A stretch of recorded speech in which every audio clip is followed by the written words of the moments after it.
Hello everybody, welcome to the Chensor Dynasty here at twitch.tv/jchensor. My name is James Chen, your host here at twitch.tv/jchensor. You guys are all here for the first attack episode. This is the series in which I try to teach beginners and people new to fighting games, and even intermediate players as well, how to play fighting games by talking about the philosophy, the strategy, and everything from a very high level standpoint. Again, the goal here is to teach fighting games in a very fundamental kind of way that can apply to all the fighting games you play. I'll probably eventually start adding in some sorts of examples specific to certain games, but for the most part, this is going to be something very, very fundamental based that you can apply to as many games as possible. And if you saw the first episode last week, we're here at episode 2, and I told you that this episode is all about the neutral. The neutral is one of the most important aspects of fighting games. And you're going to hear people talking about the neutral all the freaking time, right? What is the neutral? What is the neutral? I mean, people, like I said, you hear this all the time in commentary. You hear when people talk to each other about the game. Oh man, his neutral is really strong. You play the neutral really well. Oh, you gotta win footsies in the neutral, etc., etc. The neutral is such a key component of fighting games, and it's just something that you really have to understand the concept for. However, it is one of the deeper aspects of fighting games, so it is hard to learn. But you have to understand what it is and what you're trying to do, because for the most part, this is where fighting games start, and this is where you're going to be spending a lot of your time. And if you don't know what you're doing in neutral, that is going to make it that much harder for you to play and learn fighting games. Now, in last week's episode, we showed a list of the phases of fighting games. This is something that I've come up with here, and I wanted to bring this back to you guys again. I showed you a list of 5 components. It was the neutral, pressure and advantage, mix-ups, combos, and then in last week's slide there was one extra section about okizeme, which is kind of like a little addendum, extra add-on to the phases. But for the most part, I wanted to concentrate on these 4 specific areas here, because this is where your fighting game is going to go. It's always going to start at the neutral. And then from the neutral, you will gain advantage against your opponent. From there, with the advantage, you can apply a mix-up on your opponent. And if you can land that mix-up, you can go into a combo and get your reward for doing all the damage possible. Now, obviously, it's not going to flow straight down from here. But what you're going to see in most rounds of fighting games is round 1, fight neutral. And these guys are going to be playing neutral, and then one of them will gain an advantage, and then from that advantage, they get nothing. Back to neutral. You guys are fighting neutral again. Then you gain the advantage again. One player gains the advantage, and then he gets to apply the mix-up. The opponent blocks it. Back to neutral. Or maybe even back to advantage. Maybe if they block the mix-up, the aggressor still has the advantage. So it jumps back here. They try to do a mix-up. This time it succeeds, and you get to the combos. You get the damage. After the combo is done, back to neutral, right? This is generally the flow of fighting games, but you can see everything goes back to neutral. And when you hear a commentator, when you hear myself, or anybody says, resetting to neutral, that is why that's such a key phrase, because resetting to neutral means you're starting the fighting game flowchart, the phases from the beginning again, and you are back at neutral, and you need to win neutral to gain the advantage on the opponent. So that's basically kind of the idea here of where neutral falls in line of how the flow of a fighting game match goes, right? Continuing on with the neutral here, this is going to be a lot of the stuff that I've talked about again. This is the starting point between every interaction between players. When 2 players are playing against each other, they're starting at the neutral. Remember something from last week, and again, this is why I talked about this as one of the key components, okay? Fighting games are a 2-player game. What is neutral? The neutral is when both players have control over their characters and can do most of their actions that are available to them. The neutral is when neither character has an advantage and they're both able to control their characters. It is the most 2-player part of a fighting game when I say a fighting game is a two-player game. If you guys remember that from last week, very important concept. I'll be bringing it up again several times during the course of this. So basically, the neutral, like I said, is when neither of them have a distinct advantage. Now, the hardest part here, and I'm going to go backwards in the slide a little bit, you'll see right here, pressure advantage is the second line in this chart, right? So, in other words, I'm going to be having an episode where I talk all about what advantage actually is. And without knowing what advantage is, it's kind of hard to talk about the neutral. So, for now, I'm just going to give you guys a very quick description of what advantage means. Advantage means that if you have the advantage, you have the ability to perform most of your actions in a fighting game. Like you can jump, you can throw a fireball, you can roll, you can sweep, you can attack, you can walk back and forth, you can crouch, etc., etc. And your opponent is stuck. They're either on the ground, they're in block stun, or they're trapped by an assist, or some form of oppression that you've put on the opponent. Right? So that basically you have an advantage because you have available to you most of your options and your opponent has a limited subset of their options available to them. And again, this will be expanded on after I finish a few episodes in a row about the neutral. I'll be talking about advantage, what it exactly means, and showing a bunch of examples of what advantage really is. So look forward to that in the next few weeks. So, okay, that's kind of a little bit of the neutral right there, right? So, okay, so I want to play neutral now. I want to play neutral. What am I supposed to be doing in neutral? What are my goals in neutral? Like, what am I actually trying to do? What is playing the neutral, right? So as I showed in that flow chart back here, you want to go from neutral to pressure and advantage, right? So that's what the goal of the neutral is. The goal of neutral is to force the next phase on your opponent. You are trying to give yourself the advantage against the opponent. That is the whole goal of neutral, is to put yourself in an advantageous position against your opponent. Now, one of the new things that I'm going to introduce this week here on First Attack are the jchensor axioms. These are particular ideas and concepts that if there's anything you're going to take away from these episodes, these are the main points that you want to take away and understand and really ingrain in your fighting game philosophy. So I present to you the first axiom, the first jchensor axiom of this episode, and that the neutral is about putting yourself in favorable position, okay? The main goal is not damage. What a lot of people actually mistake neutral for is playing neutral to get the damage. This is actually not the situation. Neutral is not about getting damage. It's not about hitting your opponents and doing damage. The neutral is about putting yourself in an advantageous position to apply mix-ups so you can land your combos, etc., etc. There's those phases again. This is very important to understand. Now, obviously, you will get damage in the neutral. You'll land a standing medium kick, or you'll land a key blast, or you'll land a low poke, an unblockable low on your opponents while you're in neutral.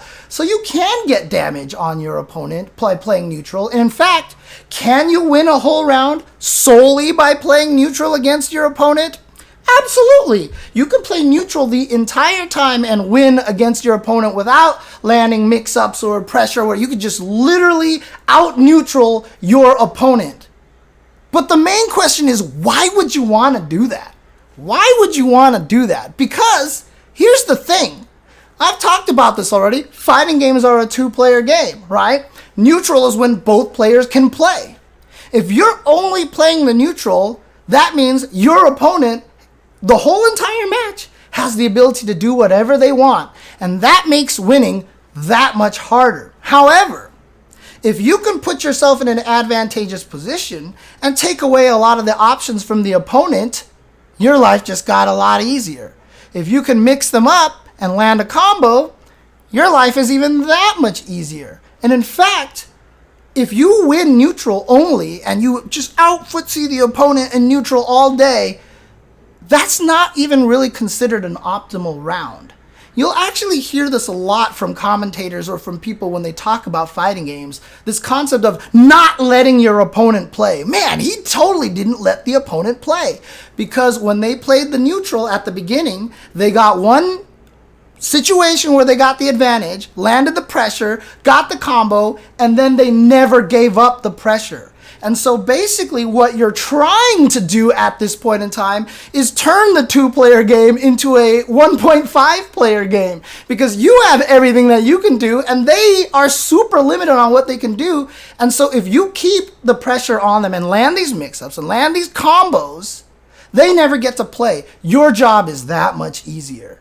You put in that much less effort to win than if you spent the entire game only playing neutral and winning. So while neutral is important and you will get damage out of it, your number one goal of neutral should not be damage. It should be putting yourself in that favorable advantage. And as we go through more and more episodes, you'll start to understand this concept a lot more. But this is one of the things that I really want to stress right now, is that the neutral is about putting yourself in a favorable, advantageous position. So keep that in mind. So then, if you're playing neutral, how can you tell if you're winning or losing the neutral, right? So, again, if you are managing to put yourself in that advantageous position, you are winning the neutral. And one of the things that I've said, in this last slide over here about damage, the main goal is not damage. Gaining an advantageous position might not even have any situations where you're doing damage to the opponent. In fact, you might be the one taking the damage. However, that doesn't matter. As long as you're getting yourself into a favorable position, you are winning the neutral. It doesn't have to be about landing combos. It doesn't have to be about knocking the opponent down and this kind of situation. It could be something as simple as walking your opponent into the corner, right? That's winning neutral. If you eat a sonic boom or two against Guile, but you manage to walk him to the corner, that's a victory in neutral, because now you've put yourself in an advantageous position. Remember, I've talked about how in fighting games, last episode I mentioned it a little bit, that fighting games are about ranges and distances. One of the most important things about fighting games, like I said, is the ranges and distances. If you get put into the corner, you have less control over what you can do. You can't move backwards. You can only move forward. So putting the enemy in the corner is considered a win. In fact, you can turn rounds or you lose half your life pushing the enemy into the corner into one of those instant wins off of a single success in neutral by getting in there, starting the pressure, and then they just die because they're trapped in the corner all of a sudden. So you don't want to consider winning in neutral as doing damage to the opponent. It could be all sorts of things, like walking them back to the corner, for example. So you have to kind of consider a lot of different thoughts about how neutral is won. Now, here's the situation. What about the opposite side? Losing neutral. What is losing neutral? Well, obviously that means that your opponent has put themselves in an advantageous position against you. So now you have to deal with their pressure, their mix-ups, etc., etc. This is now where defense comes in, right? This is going to be another topic. This is going to be another episode all about defense. But this is where defense comes in, is when you lose neutral, when you go back to this flow chart that I have over here, the neutral is the only time when both players are at 100% able to do whatever they want. As soon as one of them gets the advantage, they are now on the offense. The opponent is now on the defense. So you split down here now, and the person on the offense is trying to go through pressure, mix-up, and combos, while the person who is on the defense now has to play defense. So there's this whole separate category that they're going down of defense, and you are now playing this this phase, this flow chart right here. So you know you are losing neutral when you have to start playing defense against the opponent. That is the concept of losing neutral. And so now that I've told you what neutral is, now that I've given you an idea what neutral, I've given you the what. I've given you the what. What is neutral? What is what is winning neutral? What is losing neutral? Now the question is, how do you play neutral?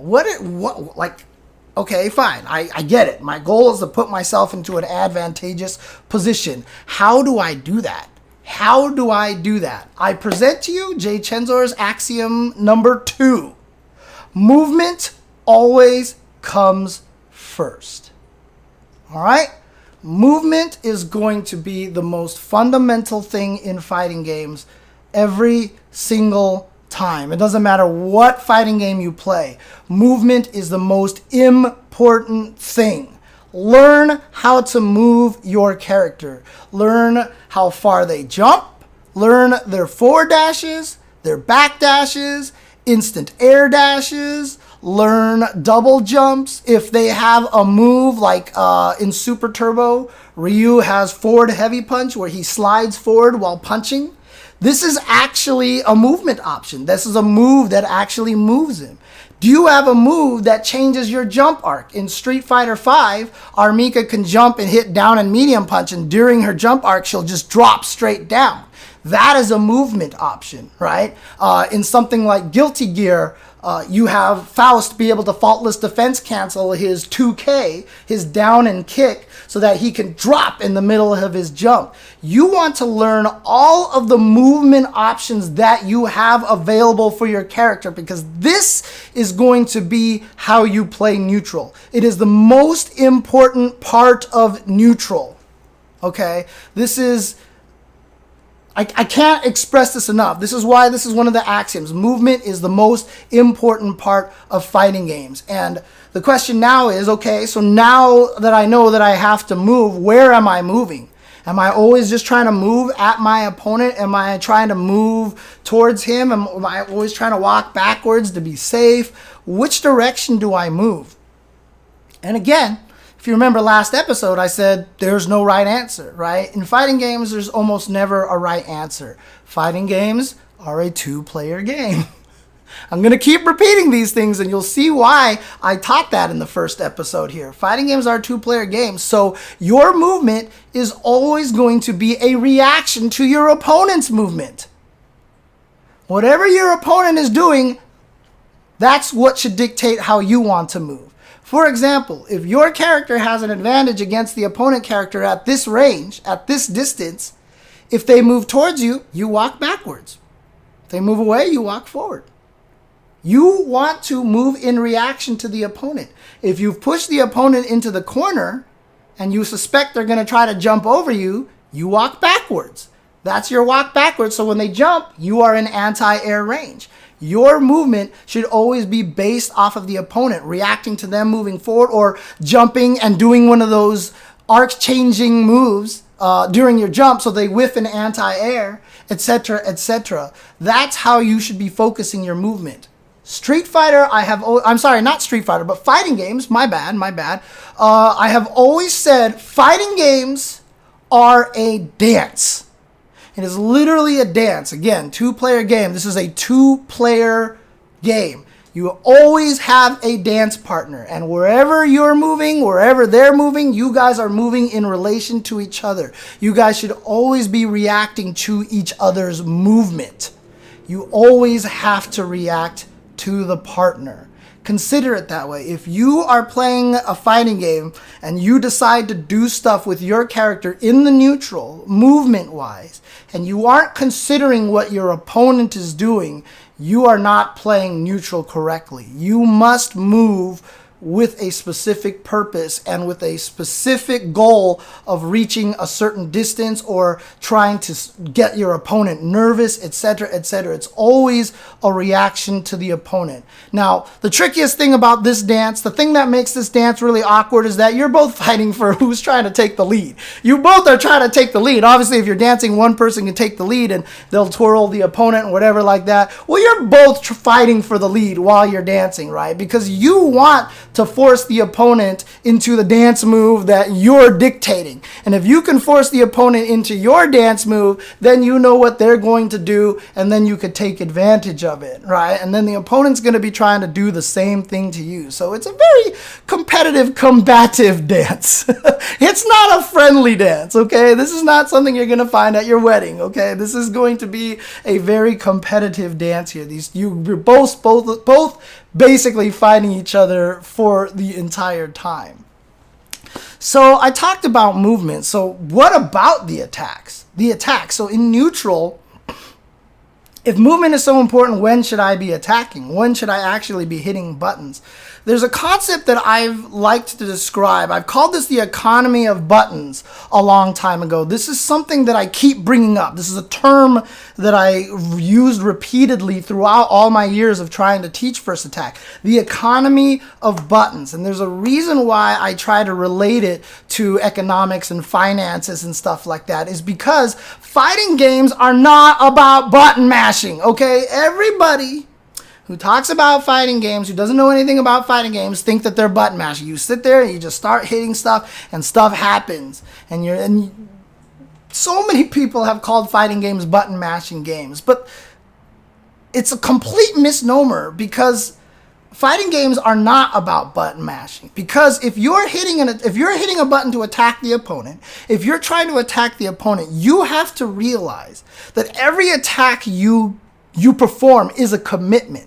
As soon as you hit a button, your character is going to start committing to the action that you have chosen, and you have to let that rock, right? In most games, you have to let that rock. Obviously, there's games like Guilty Gear where you can Roman cancel yourself back into a neutral state, for example. But for most games, you are committing to an action, right?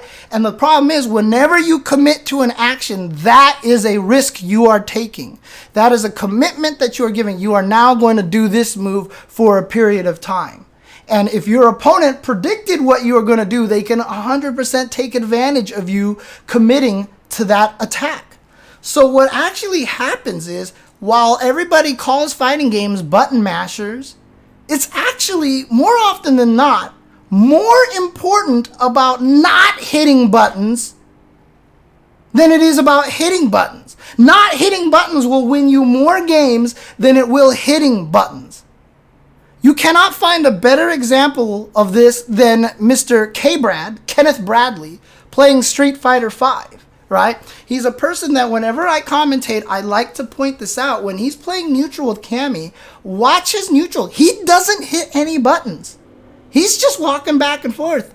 He never hits any buttons. He's a perfect example of someone who is not hitting buttons. And that's why he's so successful in his footsies, because every time he hits a button, he has a purpose for it. He's not going to hit buttons willy-nilly. Again, he's focusing on movement. He's walking back and forth. He's trying to walk you to a corner. He's trying to see how you're dancing with him. Are you moving forward? Are you moving backward? When you come forward, does that scare you to move backwards, or does that make you get braver and you move forward?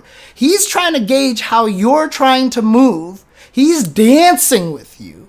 He is dancing with you because movement is the primary goal.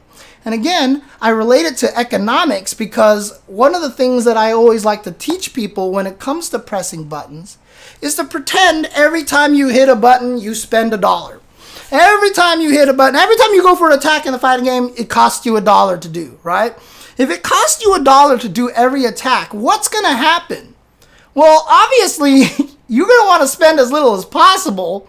So you're going to try to make every button you press meaningful. You're going to try to make sure every button every attack you go for has a purpose, has a meaning, is useful, is something that is particularly strategic. Because if you're just hitting buttons willy-nilly, you're just throwing money away, right? Honestly, that's how you should always be thinking. This is how you should always be thinking. Pretend that when you hit a button, you are just spending money every single time. Because you should always have a purpose for going for an attack. You should always have a reason for going for an attack. If at any point in time you're like, I think I'll throw this button out because it feels like I'm supposed to, No, don't do it. Don't do it. And this brings us to our third axiom for the day. And this is something that I've said on Twitter many times and many people have quoted because it is such an important statement here. But the third axiom for today is, if you cannot tell me why you pressed the button, you should not have pressed that button. Simple as that. If you go for an attack and I ask you, why did you go for that attack? And you say, I don't know, it felt right, then you shouldn't have done that attack. If it's because I panicked, that is not a good reason. You do not have a solid reason for doing an attack, then don't do the attack. Now, what's interesting, I talked about K-Brad walking back and forth and not hitting money. By the way, that man is saving money. Because let me tell you, when he's in his footsies, he's not hitting buttons at all. So he is definitely frugal with his money. But here's the thing. Every once in a while, you'll see people throw out light punches. They'll throw out a medium kick or something like that. And it seems random. But trust me, it's not random. A lot of the times when you're hitting buttons like light punches, you're trying to fake the opponent into thinking you're doing something bigger, or you're trying to throw off your rhythm. If your rhythm of your walking back and forth is very obvious, you throw out a light punch every once in a while just to kind of create a jolt on your opponent to make yourself less predictable. You throw out a medium kick or a crouching medium punch or a standing slash or a medium attack or a right punch or something like that, anticipating the opponent dashing forward so that they'll run into your attack. That's another reason. But every single time you hit those buttons, you have a reason. If I'm whiffing a light punch from a screen away and I say I'm doing this to fake a fireball, you have a reason for pressing that button. As pointless as it might seem to the amateur eyes, that why is this guy hitting light punch from a screen away? It's because I'm faking a fireball. Or why did you hit that crouching medium punch when you were this far away? I thought he was going to dash. If you can give me a reason why you hit that button, then you are hitting the buttons correctly, okay? So always remember, whenever you hit a button, you have to have a reason for hitting that button. If your reason is, I saw somebody else do it, so it seems like the right thing to do, then that is not why you should be hitting that button. If you're whiffing light punches because you see other people do that and don't understand the reasoning behind it, don't hit that button, okay? So again, two very important axioms. Movement first. Movement always comes first. And then, if you cannot tell me why you pressed a button, you shouldn't have pressed that button. These are the very, very important things about neutral, okay? It is not a button mashing game. It is a very, very controlled game. I cannot emphasize to you how much the top players, when they're playing fighting games, have a purpose for everything that they're doing. That is what makes them top players. There's never a wasted action from these guys. Everything they do, there's a reason for it. Now, again, as with everything that I'm teaching here at this beginner level, it's going to take a while before you get used to this idea in mind, that you stop going to panic buttons, that you stop just imitating what you see other people do because that just looks like what you're supposed to do. It's going to take a while to start understanding exactly what purpose you want to hit buttons for, and exactly like, I'm trying to poke, or I'm trying to control space, etc., etc. Don't worry about that. That's going to be covered in a very, very upcoming episode. That's going to be covered very, very soon on how and why you want to hit buttons and what purpose you want to hit buttons for. So that'll be coming up soon. So the next thing I want to get into here is the elements of neutral. What is happening in neutral here? Like when you're playing neutral, what are the things that you want to have on your mind as much as possible? Well, you hear this concept of footsies a lot, right? So people talk about footsies all the time. His footsies are amazing. This guy plays great footsies. You got to learn how to play footsies, right? Well, one thing I want to make sure that a lot of people don't do is I don't want them to conflate footsies and neutral. Okay, footsies and neutral aren't exactly the same thing. Not in my opinion. Some people might argue differently, that they are interchangeable, that they're the exact same thing. I don't agree with that, because there are times you can play neutral without playing footsies. For example, there are times where you get flustered trying to get in on an opponent, and you need to gather yourself and you just kind of run away, or you're just kind of like in a holding pattern. You'll see this a lot from Marvel players, like with Doctor Doom. They'll jump up in the air and throw photon shots, which just shoot the lasers. They don't really have a distinct purpose for doing that. They're not trying to like, it's not trying to like open people up or anything. They're just trying to gather themselves. You'll actually see players do this a lot.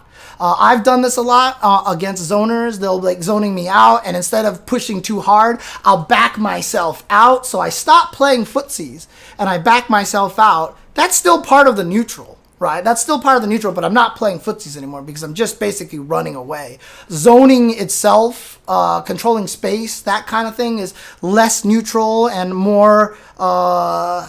I talked about trying to gain advantage. The reason why that zoners are powerful characters and why they're so annoying to play against is because they don't have to be playing neutral to have the advantage. Just by nature of you guys being in neutral, the zoner has the advantage. And that's why zoners feel so uncomfortable to fight against. When you fight against zoners, why you get frustrated and why you get angry at them, you don't even realize this is happening, but subconsciously is because by nature, they have the advantage during neutral. That's the nature of a zoner. They're not playing footsies. Just by existing, they have the advantage. But that's a special archetype of a character, and they usually have very weak defense, so once you get in, you basically destroy them. But again, we'll talk more about that in a future episode as well. Basically, the idea of footsies is mostly that you guys are trying to get that advantageous position actively. You're trying to play a closer game. You're trying to get in on the opponent. You're trying to find a way to get the knockdown, to sneak in a jump in so that the opponent isn't ready for it and can't anti-air you with proper reaction. And now they blocked your jump attack and you have an advantage. Or you somehow managed to sweep them and now they're on the ground and now you have the advantage to be able to approach them into a mix-up game, etc., etc. That's what footsies are.